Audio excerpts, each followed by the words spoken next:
Hey, my name is Barry Epic Cycles. Welcome to our urban survival guide, where we will be teaching you how to safely ride your e-scooter and navigating through traffic in any major city.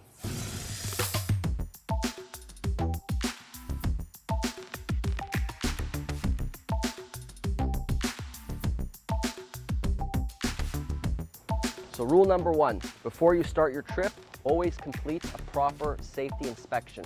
We call this a circle check, very commonly used and important to do with vehicles such as motorcycles, tractors, whatever you're riding. Scooters are no different. So the first thing you're going to want to do is make sure that everything is fully functional.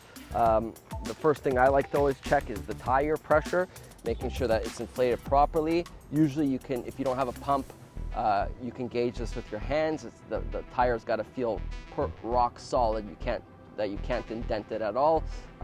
What's going to happen is if your tire is underinflated, it could easily cause flats or worse, blowouts, which can send you out of control. And you don't want that. As well, if your tire is underinflated, let's say no flats, your range will and performance of the ride will be decreased significantly. So, scooter tire pressure is, I would say, the first thing to check, rule number one. So we check that out, and these tires feel rock solid. If you have a pump with your pressure gauge, make sure your tires are pumped up to the maximum PSI level, always highly recommended. After we check the tires, you're gonna wanna check the how sturdy the scooter is, making sure nothing is loose, that everything's intact properly. Your brakes are working. It's another thing, and that your electronics and lighting as well. So this scooter has a lighting system. So we checked, okay, front light's on, rear light is on, tail light as well. The brake lights are working. As you can see, I'm squeezing the brakes, and that's going as well. Most new scooters have signals, so we're going to check the signal lights. Here's the right signal. Right signal is flashing, so we are good there. Next, we're going to check the left signal. That works as well. And then if your scooter is equipped with a horn, check your horn. This is the horn here. A little funny noise, but it's still audible. It makes a noise. Also a bell, if you have a bell, make sure you got that as well.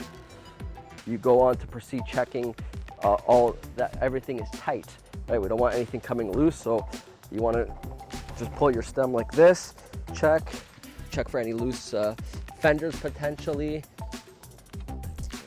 fairings or whatever you have. You don't need anything wobbling. The nuts, check the nuts quickly. It's a quick check, right? But it's super important, of course. And then you're going to want to check your electronics. I always like to look at my battery percentage to see the range. That's important to give you, so you know how far, if you know your scooter, how far you can go, so you can plan your trip accordingly to the amount of juice you have in your scooter. You don't want to be running out of that. Rule number two, make sure you got proper riding gear. You want to make sure you have first of all, some nice comfortable shoes, as well as always highly recommended to wear some gloves in case you take a spill. Your palms are protected. That can save you a lot.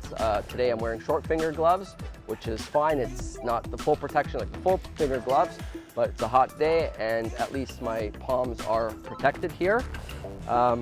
Always wear a helmet, at least to the bare minimum. No matter what, even on a 1 minute ride, or obviously an hour ride or more, you never know when you're gonna fall. So helmets do save lives, so never go without a helmet. Also, you wanna make sure you're wearing a pair of good sunglasses, to protect you from the glare of the sun, so you don't have to squint and see. And secondly, even when it's not sunny, it's always a good idea to wear sunglasses because you're moving and debris can be flying in your eye. You don't want anything suddenly flying into your eye, even a bug or some gravel on the road, and you lose control that way. So this is actually, I would consider, a highly protective gear, similar to the helmet. Not as important as the helmet necessarily, but second to it, I would say, is sunglasses. So always make sure you have a good pair of shades with you. And obviously depending on how sunny it is, the tint level of your sunglasses, you can get clear glasses too if you want, if it's a gray day and you can't see, or for nighttime, it's also recommended too. Rule number three, Now that everything is checked out with your scooter, you got your proper riding gear, you want to do a quick little drive test just to make sure everything is good, that you have no issues. You can go to circle, stop, suspension, everything seems to be all right. We're ready to rock, so let's ride. If you're new to riding scooters or you have a new scooter that you're unfamiliar with, it's also important to test it, to try it out and try out different techniques, you know, such as your leaning techniques, proper stance techniques, leaning back when you're braking, and then how to slalom, how to lean to turn. So just to get the feel of it before you actually hit the road. Not to learn while you're on the road, so it's good to find a nice open area like this parking lot here and just do a little practice ride and get very familiar with the scooter. Yeah. So don't skip out on this. Take your time, learn your scooter in a low density area like we are here in this parking lot, or you know, wherever you are, in front of your house or in a park or a school parking lot, whatever it may be. Take your time, slowly get familiarized with the scooter, and once you're fully comfortable and everything feels all right, you can start your journey. Rule number 4, proper riding stance. So the proper riding stance on a scooter is to have one foot forward, whatever foot usually that you glide with first when you skate or when you snowboard. In my case, it's my left foot, and then I have your right foot behind. Over here, usually on the rear of the scooter. This will give you better control of the scooter when turning or when sudden braking. You know, a lot of people ride sometimes casually with the feet side by side. This will not give you proper control of the scooter to make those sharp turns. You can see it's not wobbly. This way right here will allow you to make those sharp cuts and give you the best performance riding the scooter. Even jumping curbs like I just did, this stance is where you're most stable and where you're best able to do slaloms like I'm demonstrating right now. Another important factor into your stance is you want to keep your legs loose. Don't be uptight like this. You want to bend your knees a little bit to make your knees act as suspension, because you're going to hit bumps on the road, potholes, and if you're uptight, it's not good. Rule number 5, pedestrians always first. Always give pedestrians the right of way. So there's obviously a hierarchy to the right of way, and typically it's the slower the vehicle. Slower the vehicle is the vehicle that gets the right of way. In this case, we talked about rule number 5 being pedestrians always first. They are obviously the slowest and unpredictable, so you always want to give pedestrians the right of way, as cars should give bicycles and scooters the right of way, and trucks, you know, and bigger vehicles should give smaller vehicles the right of way. However, you know, when you are the smaller guy, you want to make sure that, you know, you're extra careful, and if you see someone's not, you know, watching you, make sure you just give them the right of way, because a scooter will lose 100% of the time to a car. So if you see a car being aggressive, always let them pass you first. So not to confuse it with that. Don't ride on sidewalks. Sidewalks are meant for pedestrians and pedestrians only. So avoid all sidewalk riding unless you want to stop like I am doing right now. And when on the road, always try to use the bike lane as much as possible if available. That is your safest option by far. If there's no bike lane, of course you're gonna have to use the road then. In that case, where we're gonna follow some simple practices to make sure that you stay safe.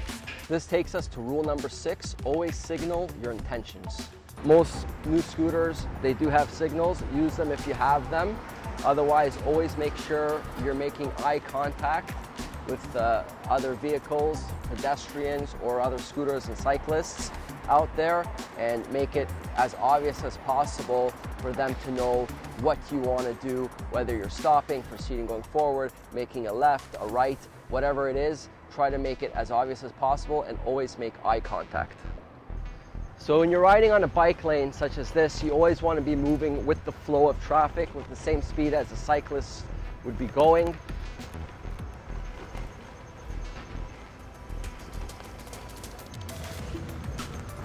And keeping in the center as well.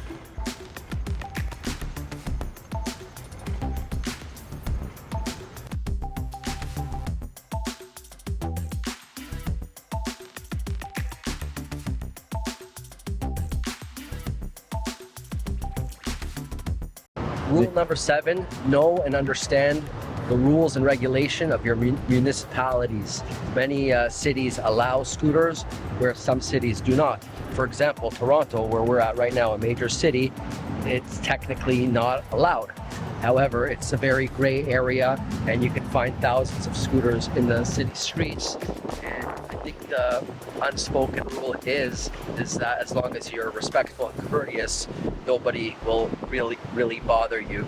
You see scooters in the city every day, so especially in these type of cities where it's technically not legal, you want to be extra observant. Rule number 8, if you're going to be parking your scooter, make sure that it's not obstructing any passageways. This would be the ideal place to leave it. If you're parking momentarily, it makes do so such as this, but if you're going to be leaving it, it's always highly recommended to lock your scooter. Rule number 9, never pass on the right, always pass on the left. People don't pay attention to what's happening on the right typically. They always look to their left. That's why I always usually like to add a left-hand mirror. I don't have one today, but it's always a good idea to have that left-hand mirror as well, because most passing, that's where it occurs, is on the left side. So stick to it, pass on the left, not on the right. So this particularly applies to passing scooters, cyclists, and other pedestrians, where on the right they may not expect you, but on the left they'll be sure to see you. Obviously, if you're on the road, sometimes you'll pass cars on the right, but the scooters and the cyclists and pedestrians always pass on the left. Rule number 10, guys, have fun and stay safe. Always use common sense and always be courteous and allow aggressive drivers or cyclists to pass you. Yes, maybe you can overpass them with your scooter, but if you see somebody approaching you fast, let them go. Again, it comes back to common sense. You want to stay clear from any danger, any altercations of whatever magnitude. So if you see an old lady crossing the street, let her cross. Stop, let her cross, or any other pedestrian for that matter, right? Alright guys, so I hope you enjoyed the video and you learned something about the rules, the 10 golden rules of riding a scooter and navigating through your city. We gave a lot of tips as well in addition to the rules. If you have any suggestions or even criticism, we welcome you to comment below. Let's get some discussion happening. You can never have enough information or opinions on this matter. Safety is a very important and sensitive topic, and we want everybody to be out there riding, having fun, and most importantly being safe. If you like this video, please give us a like and don't forget to subscribe below for more. If you have any suggestions of other videos that you'd like to see, please comment as well below. We always are open to that and looking to do more videos that will help you guys, our viewers. Again, thank you very much, and we'll see you on the next video. Peace. Have a great day.